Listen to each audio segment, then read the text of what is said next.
Nam June-paik, who is known as the father of video art, was born in 1932 in South Korea. Contemporary video art owes its very existence to him. Paik comes from a unique and rich background as he lived in Korea, Hong Kong, Japan, where he spent most of his life, and studied at the University of Tokyo. He then continued his education in 1956, where he studied at the University of Munich and the Conservatory of Music in Freiburg.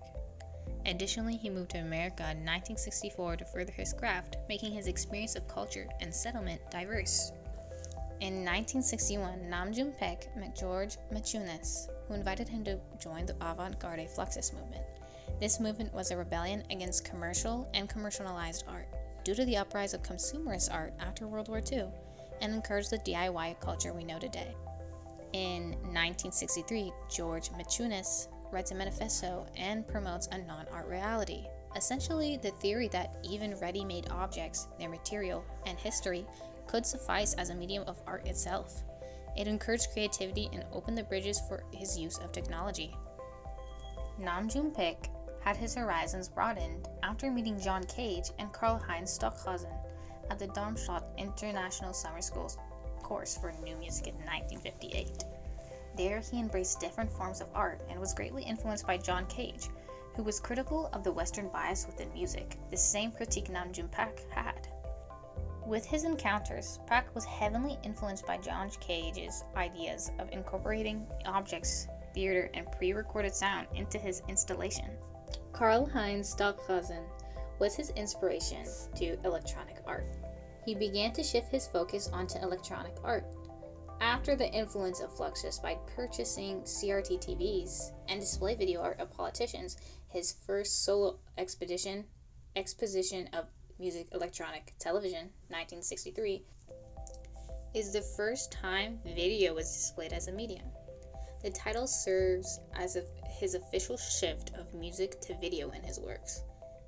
During his time in New York, he begins projects with his collaborator Charlotte Moorman, a cellist. They were a well-known duo that merged music and video, often striking controversial stances within the rules of art. She was one of the biggest collaborators Paik had, and they collaborated until death. TV Garden is one of Paik Namjoon's video art installations, which displayed his grasp for technology's potential in a composition. It was made up of CRT and LCD TV sets, live plants, amplifiers, and one of Paik's past works called Global Groove. By placing these TV sets alongside live plants, which play videos and sounds that shake the plants surrounding the televisions, he created an environment where the different elements of electronics and nature could coexist with each other. TV Garden is significant in the fact that it relies on its novelty factor, which leads the viewer to reflect on the progression of humanity as it becomes a more interconnected world. Paik Namjoon orchestrated this installation to show how opposing elements of technology and nature could be combined together. It illustrates how TV Garden is a demonstration that art can embrace different forms and challenges the boundaries between the natural and the artificial. Going deeper, each television is playing Paik's Global Groove, which was a collaboration project with John Godfrey that was introduced in 1973. Global Groove served as an electronic collage of video manipulations, which was seen as a groundbreaking piece of history in video art. The colorful, fast-paced video mixes high and popular cultures, combining imagery from traditional to contemporary, and Western and non-Western sources. From the combination of Beethoven's Moonlight Sonata to Japanese commercials, it served as the perfect precedent media form to use in TV Garden to demonstrate the volatility of the installation. From the mix of televisions to the live vegetation, this piece was heavily tied to Paik's Buddhist beliefs of how all things are interdependent and closely connected. He believed that technology was not in conflict in nature, but an extension of the human realm. His work is significantly tied to that belief and was influenced by John Cage's creative philosophy, with an emphasis on randomness, which he defined as the performance of works in different ways. Using his Zen Buddhism, he said goodbye to the traditional methods of self-expression and advocated that art is a part of life, which is very tied into his work of TV Garden, mixing the nature with the artificial. By tying the opposite elements together, he aided in embracing these different dichotomies between the organic and electronic successfully addressing that despite their differences, it does not mean that both elements cannot coexist with each other in the same space. Nanjang Paik resided in multiple countries and could speak more than 20 languages. Yet, he's always felt like an outsider, never fitting in anywhere, just like his language.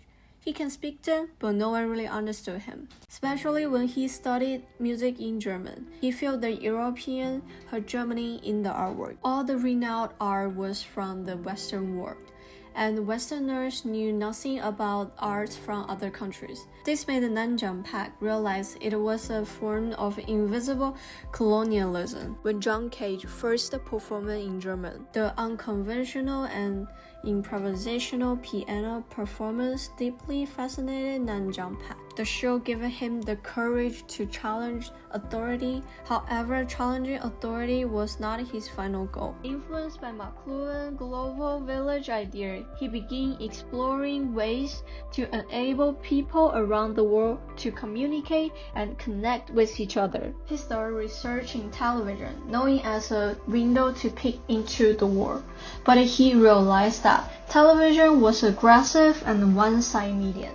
He then distorted TV content to challenge authority and credibility.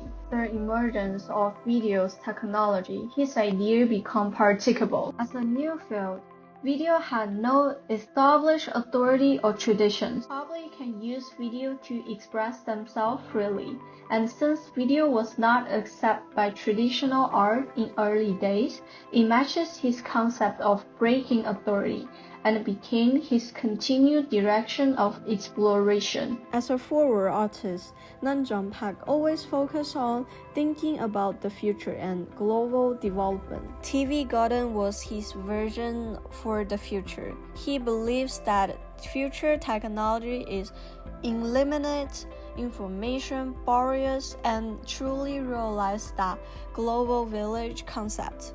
Technology will not only affect human development, but also influence the development of human society and nature. Although technology was still new medium back then, he sensed that it will become as ordinary as planned in the future, integrating into daily life.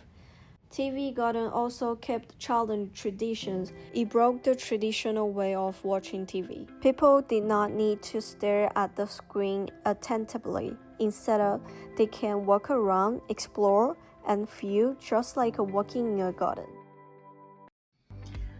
With relevance to our class reading, particularly Catherine Ills, which emphasizes how artists elaborate upon the history of new media arts and its practice of using video as a means of activism.